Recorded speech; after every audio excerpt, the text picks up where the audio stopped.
150 juta. 100 sampai 150 juta. Siap. Mungkin dengan Lengkap itu, lengkap. Lengkap Bapak. Dengan Sampai nanti air keluar. instalasi airnya, kemudian juga ada tangki airnya dan bisa langsung diambil oleh masyarakat. mungkin nggak cukup Bang kalau di atas 100 Bang. Karena itu kadang-kadang ngebor tergantung tanahnya Pak. Ya. Bor air sudah berapa yang di Tamyang yang dibangun, yang dikirim? Mungkin Kasat yang tahu. Terima kasih Pak. Kami dari Angkatan Darat saja sudah 129 titik Pak. Dari 129 titik bor air. Siap. Dari BNPB juga melalui Pusterat juga ngebor Pak. Ya. Kepolisian juga saya kira sudah ratusan Pak. Setahu kami di grup itu sudah ada banyak Pak. Yang di Tamyang ini, di Tamyang ini. Tamyang. Berarti itu masih terus hampir Pak. hampir semua desa sudah bisa dapat air ya sekarang. Ini yang di tempat pengungsian Pak. Tempat pengungsian. Oh, Pengungsian yang kita bor, terus sekolah-sekolah, masjid-masjid, ya, kecamatan. Jadi berkoordinasi dengan wilayah itu tempat mana yang diperlukan Pak. Oke. Jadi kami bekerja simultan. Dari Kemhan juga kami mengirim 10 pemadam kebakaran, makanya jalan cepat selesai di sini Pak. Ya. Betul Pak. Udah. Ya. Terus Huntara juga kami ikut bekerja, jadi simultan semua bekerja, air bersih terus berjalan Pak. Demikian Pak. Kemudian itu bor air itu bisa untuk air minum. Bisa Pak. Mohon izin Bapak, mungkin izin menjelaskan ada beberapa skema untuk yang dibangun Polri itu kedalamannya 20 sampai 30 meter. Airnya hanya untuk membersihkan Bapak, membersihkan. Kemudian yang dibangun Pusterat, kami yang membiayai itu Pusat Teritorial Angkatan Darat. Oh, oke. Angkatan Darat ya. Angkatan Darat itu kedalamannya 100 sampai 200 meter Bapak, itu yang untuk minum. Oke. Jadi semuanya sudah dilaksanakan, memang masih cukup, masih kurang Bapak, ini dilaksanakan terus. Ya. Tapi untuk sehari-hari saya rasa masih cukup karena juga mobil-mobil tangki air juga terus setiap hari berjalan Bapak. Iya, tapi kalau tangki air gitu kan, Siap. iya kita keluar BBM lagi. Itu kalau yang 100 meter itu biayanya berapa per bor, Kasat? 100 sampai 150 juta Bapak. 150 juta. 100 sampai 150 juta. Siap. Mungkin dengan Lengkap itu, lengkap. Lengkap Bapak. Dengan Sampai nanti air keluar. instalasi airnya, kemudian juga ada tangki airnya dan bisa langsung diambil oleh masyarakat. mungkin nggak cukup Bang kalau di atas 100 Bang. Karena itu kadang-kadang ngebor tergantung tanahnya Pak. Ya. Kalau tanahnya lunak mungkin 2 minggu baru dapat Pak. Tapi keras mungkin memerlukan lebih waktunya dari itu. Dan juga dari Kemhan juga kita mengirim RO banyak Pak. Jadi untuk membantu yang dangkal-dangkal itu ada progres pembersihan. Apa itu RO? Untuk penjernih air Pak. Penjernih air. Siap. Oke.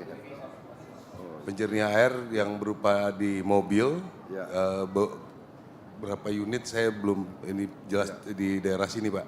Ya. Sudah dikirim juga. Jadi kita terus lanjutkan untuk buatan sumur bor Pak. Ya. Dilanjutkan dengan MCK Pak. MCK Maaf ini. ya, kalau satu bor 150 juta itu saya anggap relatif murah gitu. Relatif murah, tapi itu Tergantung kedalamannya Bapak. saya tahu, tapi termasuk ongkos pekerja enggak? Termasuk ongkos bekerja Bapak. Termasuk. Siap.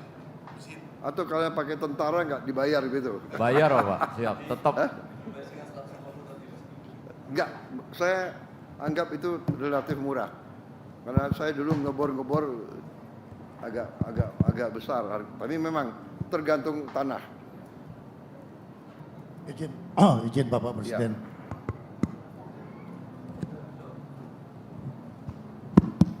Setelah saya koordinasi dengan Wakil Panglima dan Kasat, hari ini sudah kita bentuk Satgas Kuala. Satgas Kuala ini terdiri dari 2 komposisi. Satu komposisi untuk pendalaman kuala dan 1 komposisi untuk pemanfaatan air yang ada di kuala.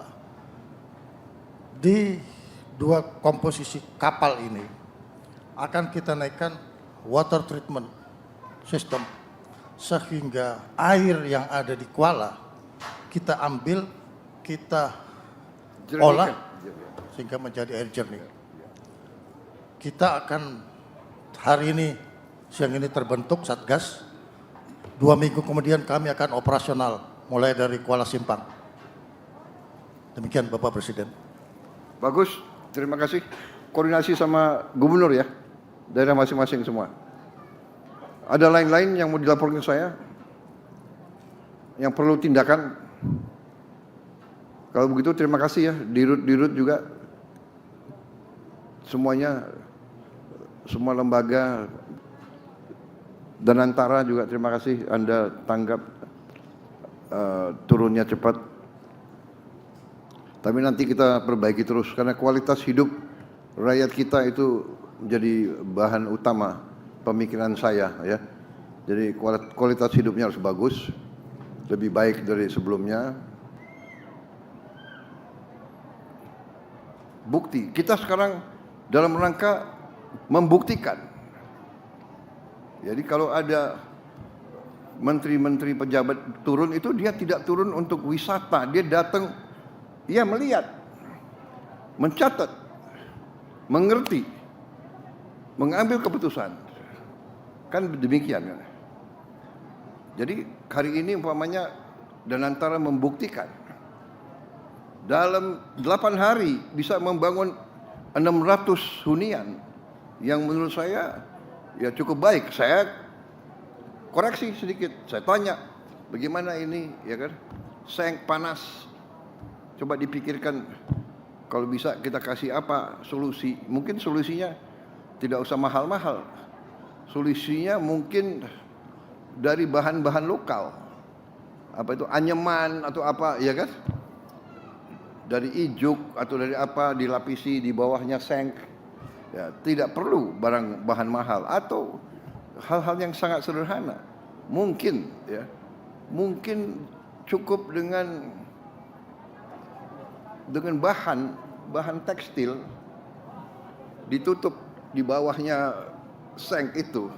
Jadi hal-hal semacam itu nanti kreativitas daripada orang-orang lapangan. Tapi yang fokus kita adalah bagaimana kita bisa mengurangi, meringankan penderitaan rakyat kita.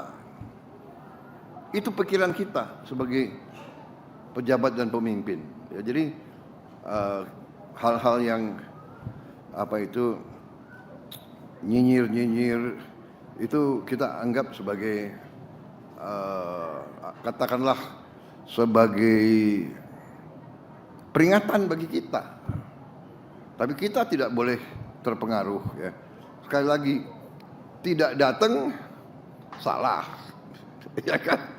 Datang dicari kesalahan juga, ya nggak apa-apa.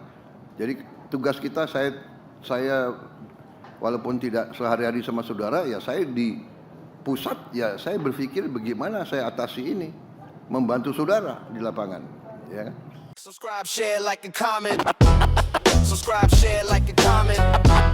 Subscribe, share, like, and comment. Subscribe, share, like, and comment. Subscribe, share, like, and comment.